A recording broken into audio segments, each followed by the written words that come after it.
A gente recebe hoje o senador do Paraná, ex-juiz da operação, Sérgio Moro. Muito obrigada, tenho que agradecer profundamente a presença aqui e a possibilidade de conversar com o senhor. Eu agradeço demais, é um prazer tê-lo aqui na Jovem Pan News. Boa tarde, Rafaela, um grande prazer estar falando aqui na Jovem Pan. E veja, a Lava Jato começou em 2014 e teve seu auge ali até 2016, depois até 2018, mas ainda hoje está marcando a história do Brasil. Ainda que o momento não seja muito positivo em relação a ela, mas a gente tem que entender, a gente está num governo Lula, o mesmo governo que teve os escândalos do Mensalão e do Petrolão, e muita coisa voltou, inclusive o enfraquecimento do combate à corrupção, o enfraquecimento dos mecanismos de controle.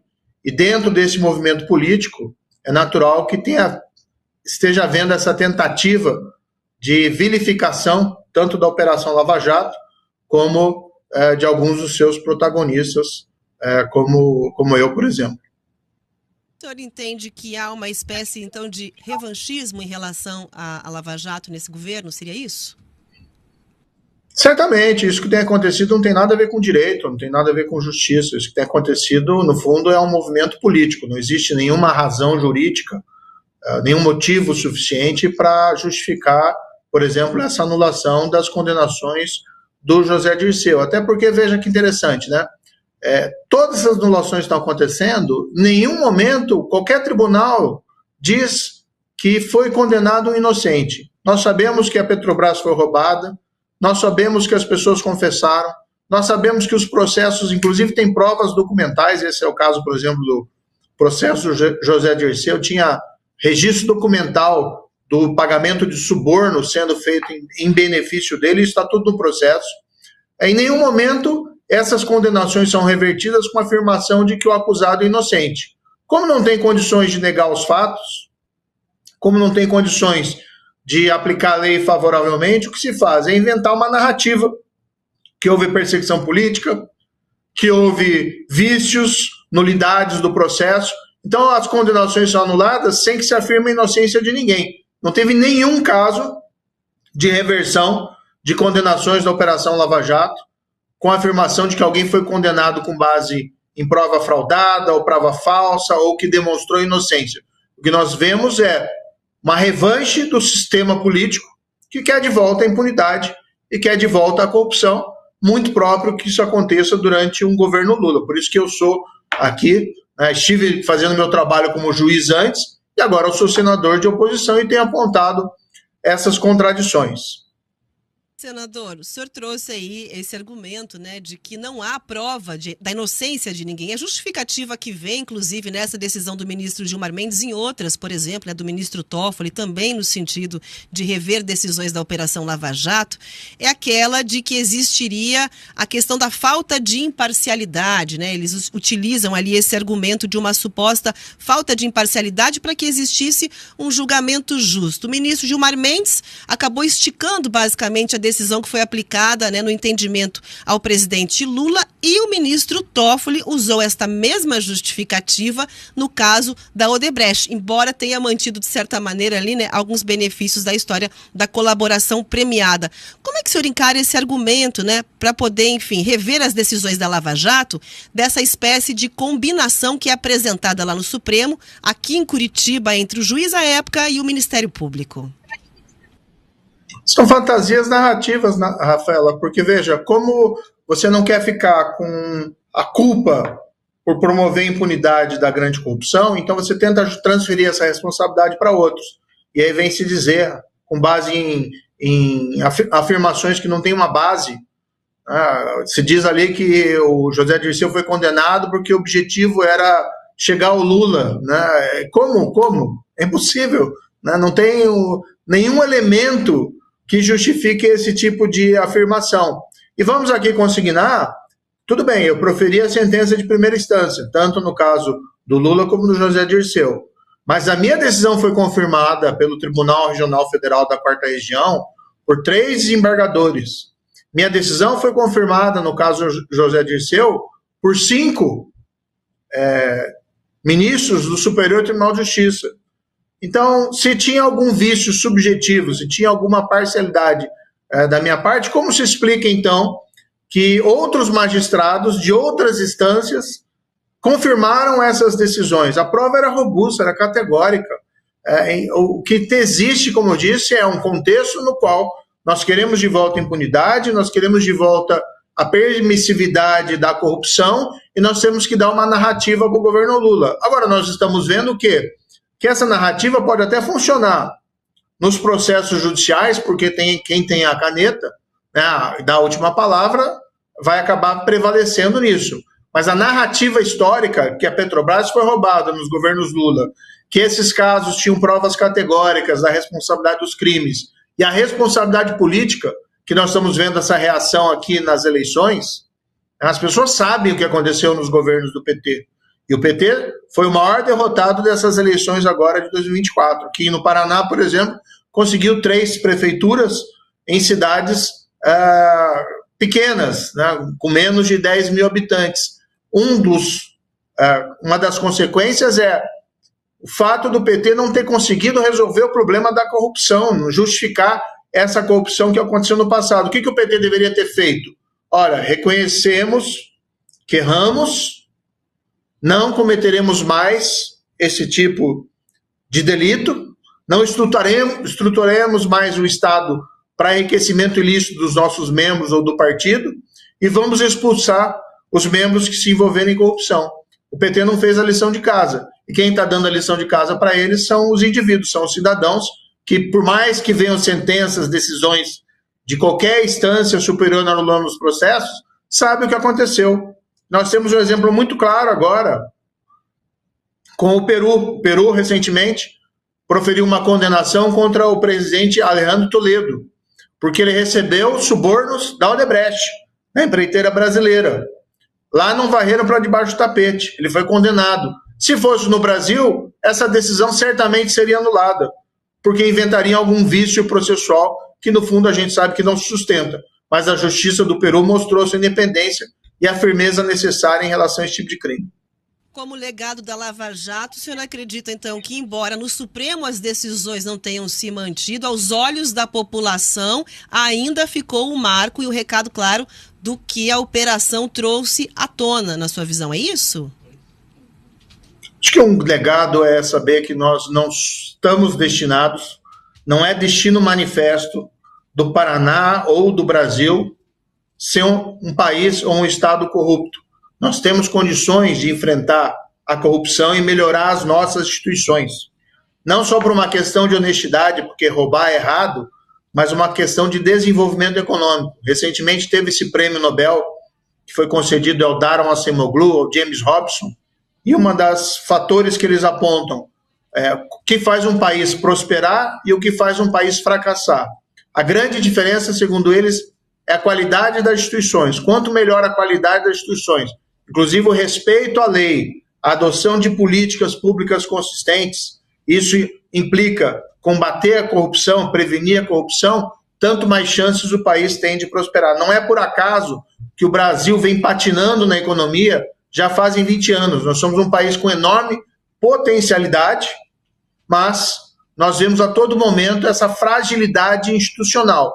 E essas anulações de condenações por corrupção, por lavagem de dinheiro, essa tentativa de se reescrever a história que nós sabemos que de fato aconteceu, é um retrato dessa fragilidade. E o grande culpado disso, né, Rafaela, é o governo Lula. Isso acontece por quê? Porque o Lula é presidente da República, porque é um governo que ele, de certa forma, abençoa essa desestruturação do combate à corrupção. Não foi só a anulação das decisões. Nós vimos o que o governo Lula fez contra a lei das estatais. Buscou invalidar a lei das estatais porque era o que deixava fora das estatais aquelas nomeações puramente políticas de pessoas que não têm preparo técnico e muitas vezes foram colocadas apenas lá com objetivos escusos.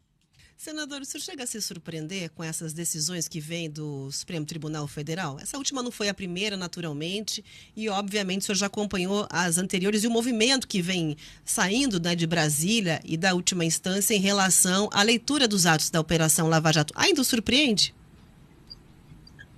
Eu fui juiz por 22 anos e eu sempre... O juiz tem uma ética que é assim, ele aplica a lei segundo as provas do processo e segundo os fatos que são retratados por essas provas. Então, eu sempre me mantive com a pretensão de acertar, de proferir decisões corretas com base nisso. Essa influência, né, política e tal, eu, sinceramente, está um pouco fora aí do que nós entendemos como normal, mas não me surpreende, já que nós estamos num governo Lula, cuja bandeira exatamente é reescrever a história. O governo Lula, isso são palavras até do ex-presidente Temer, disse esses dias, não tem projeto. A gente não vê um projeto para o país desse governo. Nós temos aqui o Brasil sendo levado, vamos dizer, as barrigadas, né, sem que tenha públicas consistentes de desenvolvimento, e a gente vê uma progressiva deterioração institucional. Isso, de certa maneira, acaba contaminando, infelizmente não deveria, mas acaba contaminando as cortes de justiça. Então, me surpreende. Eu tenho aqui, Rafaela, como senador, tentado olhar para o futuro. Então, por exemplo, hoje foi aprovado um projeto importante aqui, que eu acabei relatando no Senado, foi aprovado na CCJ da Câmara, que é para ampliar o Banco Nacional de Perfis Genéticos de Criminosos, que é um instrumento poderoso aí para melhorar a segurança pública. Ainda tem que ir para o plenário da Câmara, mas já foi aprovado no Senado aqui sob minha relatoria. Mas a gente acaba tendo que voltar nessas questões pretéritas. Como é que o Brasil vai andar para frente se ficam a todo momento querendo lidar com essas questões pretéritas e de uma forma errada? Eu tenho orgulho do trabalho que eu fiz na Lava Jato. Podem falar o que quiserem. Essas mentiras não me convencem. Eu sei, e as pessoas sabem, a população sabe o que está acontecendo e o que aconteceu no passado de real, que foi a investigação e mais exitosa da história do Brasil contra a corrupção, que foi a Operação Lava Jato.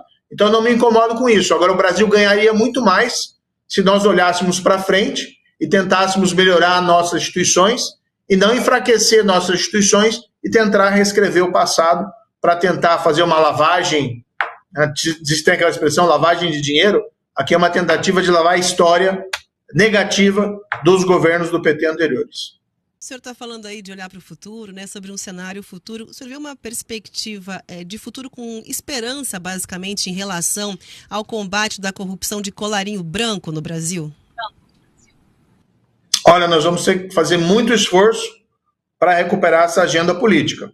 Hoje, durante o governo Lula, é muito difícil, já que não é o foco desse atual governo, embora o foco não é nenhum, porque diz que não é um governo que não tem projeto. Agora, existem os resistentes. Existe quem está aqui no Congresso que aponta essas contradições, que denuncia esses fatos. Ontem eu fui à tribuna do Senado e fiz o meu discurso apontando, olha, isso aí não pode, isso aqui está errado, a anulação da condenação foi negativa, nós vimos agora a resposta das urnas. O tema do combate à corrupção é um tema perene e sempre vai estar dentro da nossa história política, seja do Brasil, seja do mundo. Nós estamos num momento ruim, num viés negativo, por conta da influência do atual governo. Mas eu tenho certeza que adiante nós conseguimos retomar.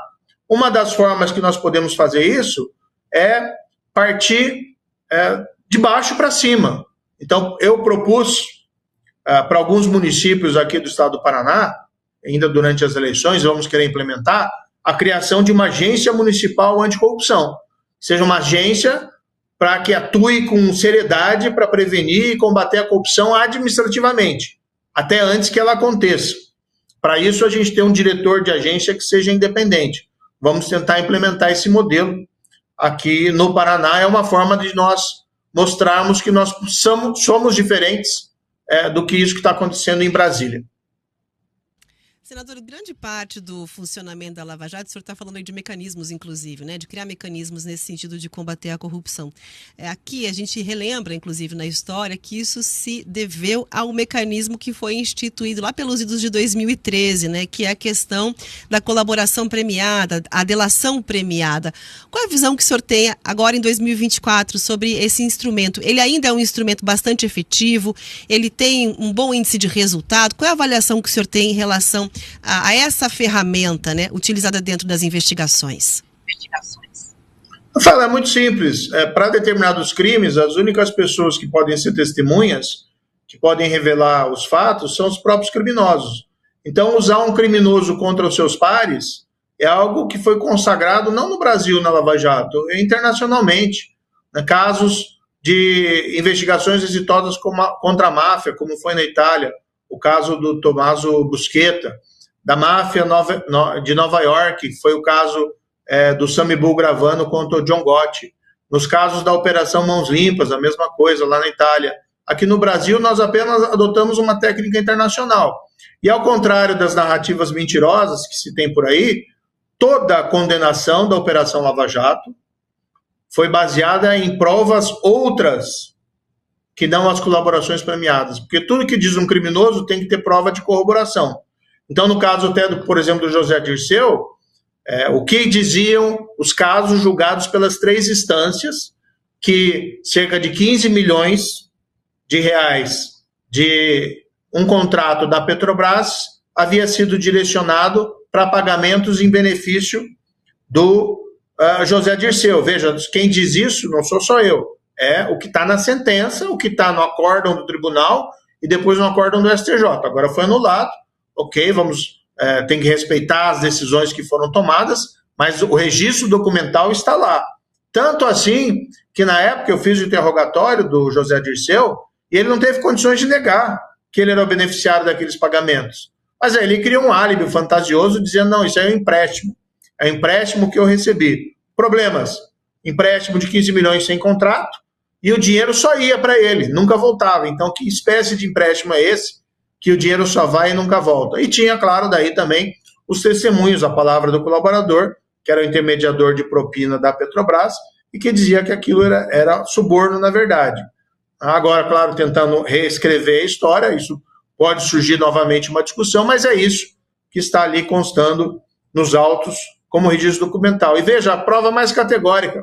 A Petrobras, ela anunciou publicamente, ela parou de anunciar agora, mas ela anunciava publicamente que ela tinha recuperado 6 bilhões de reais por conta das investigações da Operação Lava Jato. Então, o dinheiro não volta aos cofres da Petrobras por geração espontânea, por movimento espontâneo. Era dinheiro recuperado de corrupção.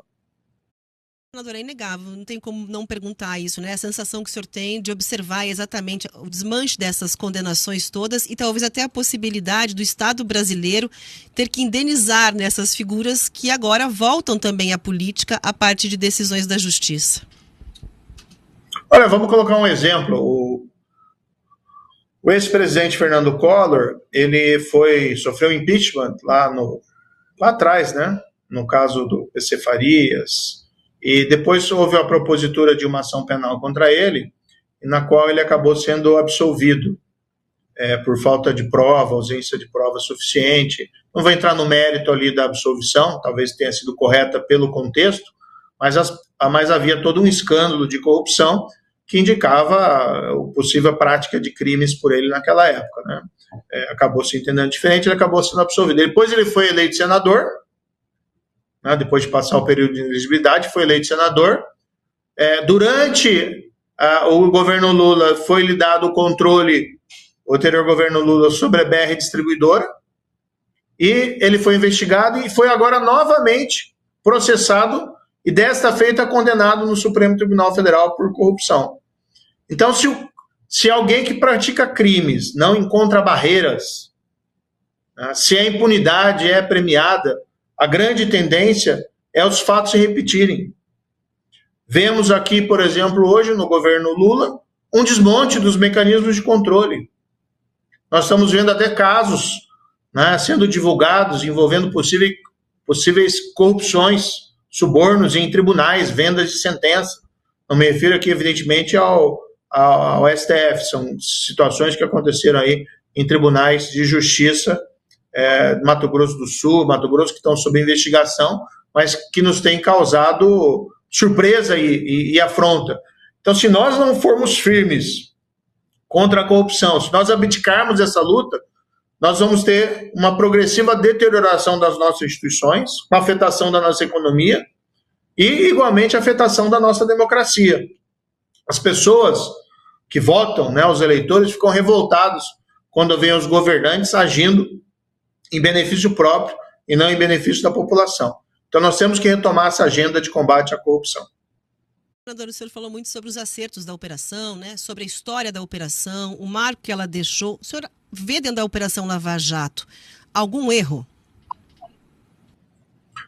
Não, eu acho que ela teve as virtudes de, naquela magnitude de casos de corrupção, as revelações, a dimensão, foi um caso muito difícil. E veja que essa reação às investigações da Operação Lava Jato, elas se acentuaram durante esse governo. Né? Não que não tivessem movimentos anteriores, mas quase 4 anos depois, 6 anos do seu término, que nós estamos vendo essas sucessivos reveses, mas que não justificam, que tem deixado a população revoltada com isso que está acontecendo. Então, não vejo assim, embora se diga que tenha havido uma politização, não teve nada disso. Todos os casos foram julgados com base nas provas. Tivemos agentes políticos de vários partidos atingidos pelas investigações, não porque eram do partido X ou do partido Y, mas porque haviam cometido crimes. Como eu disse anteriormente, eu tenho um grande orgulho do trabalho que foi feito da Operação Lava Jato, e a grande questão que nós temos que fazer hoje, diante desses reveses, é que país que nós queremos. Nós queremos um país que a corrupção seja liberada ou de que ela seja combatida. E se a resposta verdadeira é a segunda, o que nós temos que fazer para retomar essa agenda? Uma das formas que eu te falei é essa. Retomar de baixo para cima, passo a passo, porque não é uma agenda fácil dentro do contexto político atual, mas é uma agenda que nós não podemos abandonar se nós queremos ser um dia um grande país. Preciso agradecer imensamente aqui a conversa na tarde de hoje com o senador Sérgio Moro, ex-juiz da Operação Lava Jato. Muito obrigada, senador, por nos conversar, por nos receber, inclusive, aqui para esse bate-papo com a audiência da Jovem Pan News aqui no Ponto de Vista. Obrigado, sempre um prazer aí falar com a Jovem Pan.